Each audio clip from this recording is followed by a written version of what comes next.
Mummy जी, आपकी अंगूठी ये तो बहुत सुंदर है। आप पर बहुत अच्छी लग रही है। काफी बड़ी भी है।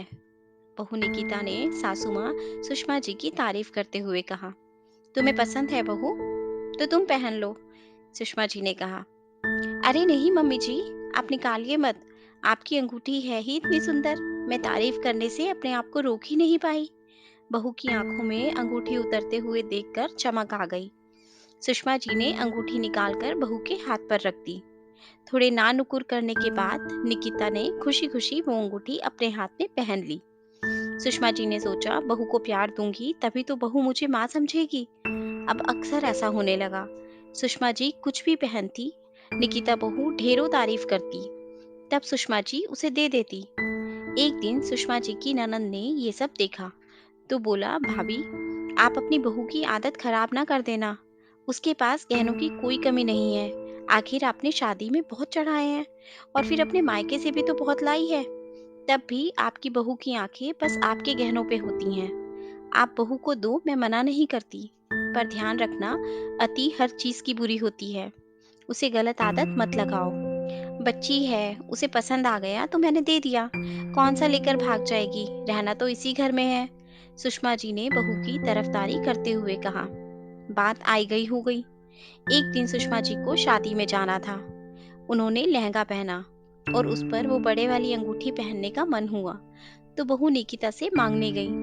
तो बहू ने कहा, वो तो मैं लॉकर में रखाई मम्मी जी। बहू, लॉकर में रखने की क्या जरूरत थी, सुषमा जी ने कहा। मम्मी जी, मैंने सोचा चोरी ना हो जाए, इसलिए मैं अपने लॉकर में रखाई। सुषमा जी अपने कमरे में लौट आई।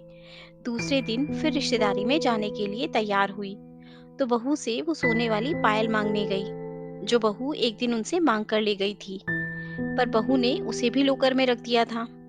अब सुषमा जी को समझ आने लगा कि बहू उनके सीधेपन का फायदा उठाकर सब कुछ ले रही है। कुछ दिन बाद एक रात सुषमा जी किसी पार्टी से लौटी। अरे वाह मम्मी जी, इतनी सुंदर साड़ी और ऊपर से इस पर ये डायमंड का सेट। वाह मम्मी जी, ये तो मेरे वाले सेट से भी ज्यादा सुंदर है। निकिता एक बार फिर सासू माँ की तारीफ करने से ना चूकी। हाँ, तेरे ससुर जी ने पिछले साल हमारी एनिवर्सरी पर दिया था, सुषमा जी ने खुश होकर कहा। एक दिन मैं भी पहनने के लिए लूंगी आपसे। मेरी सहेलियां तो जल जाएंगी मेरा ये वाला डायमंड का सेट देखकर। ये बड़ा सेट है, पूरा ही गला भर जाता है। तेरे ससुर जी ने खास मेरे लिए ऑर्डर करके बनवाया था, सुषमा जी ने बताया। निकिता इंतजार कर रही थी कि सासू माँ और सामान की तरह इसे भी दे देंगी, लेकिन इस बार सासू माँ ने उसे वो सेट ऑफर नहीं किया और अपने कमरे में चली गई। सुषमा जी के दिमाग में दूसरी खिचड़ी पक रही थी, बहू को कैसे सबक सिखाया जाए। एक दिन बहू अपने खूबसूरत कंगन पहनकर कहीं जाने के लिए तैयार थी। सुषमा जी ने कंगन की खूब तारीफ की। अगली सुबह सुषमा जी ने बहू से कंगन पहनने के लिए मांग लिए। अब बहू ना नहीं कर पाई। अब सुषमा जी बहू के हर सामान की उसी की तरह तारीफ करती और उससे मांग लेती। जब बहू मांगती तो बोल देती कि मैंने लॉकर में रख दिया। बहू को समझ में आ गया कि अब दाल नहीं गलने वाली। एक दिन सुषमा जी के सारे गहने वापस करके बोली, मम्मी जी मुझसे गलती हो गई थी, मैं आज आपके सारे गहने लॉकर से निकाल लाई हूँ। अब आप मेरे गहने भी दे दीजिए। सुषमा जी मन ही मन मुस्कुरा रही थी। अब आया ऊंट पहाड़ के नीचे। दोस्तों, आशा करती हूँ आपको ये कहानी अच्छी लगी होगी और जरूर कुछ नया सीखने को मिला होगा।